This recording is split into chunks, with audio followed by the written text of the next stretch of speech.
Dans ce tutoriel, nous allons apprendre à affiner notre connexion. Nous avons donc, dans un premier temps, créé une base de données Access en important à l'intérieur des données issues d'un ERP de type SAP. Nous avons, dans un second temps, créé un tableau croisé dynamique lié à notre base de données Access par l'intermédiaire d'une connexion. Nous nous sommes aperçus qu'il était possible d'apporter des modifications dans la base de données et que ces modifications soient reportées automatiquement dans le tableau croisé dynamique. Pour que les modifications soient prises en compte, il nous a fallu utiliser l'icône Actualiser. Nous allons voir maintenant qu'il est possible de demander une actualisation totalement automatique.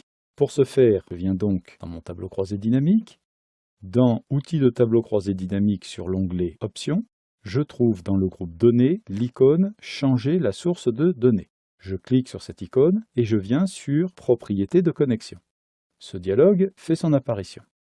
Dans ce dialogue, je vais trouver Actualiser toutes les que je vais donc activer. Toutes les 60 minutes, pour que ça soit un petit peu plus rapide, je vais mettre toutes les minutes. On ne peut pas faire moins qu'une minute. Donc là, actualiser toutes les minutes, cela veut dire que toutes les minutes, automatiquement, Excel va retourner lire la base de données et va reporter les mises à jour éventuelles qui ont eu lieu. Je vais valider avec OK. Et je vais maintenant revenir dans Access. Je vais ouvrir ma base de données, je vais ouvrir ma table par un double clic.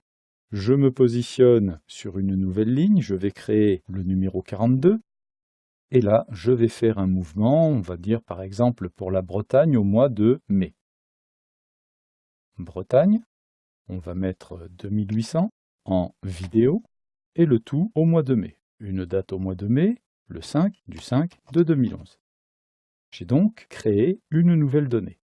Je ferme ma table, je ferme Access et je patiente pendant une minute pour voir si effectivement en Bretagne au mois de mai, et bien voilà, ça y est, c'est déjà fait. La Bretagne au mois de mai, mon 2800 fait son apparition.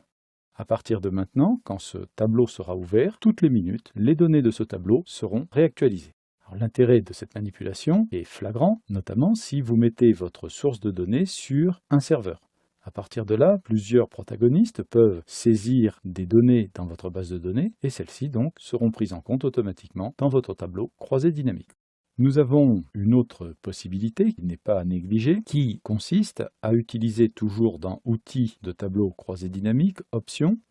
C'est la possibilité de venir sur cette icône, de venir sur Options et de dire dans l'onglet Données que lors de l'ouverture de ce classeur, nous souhaitons actualiser les données.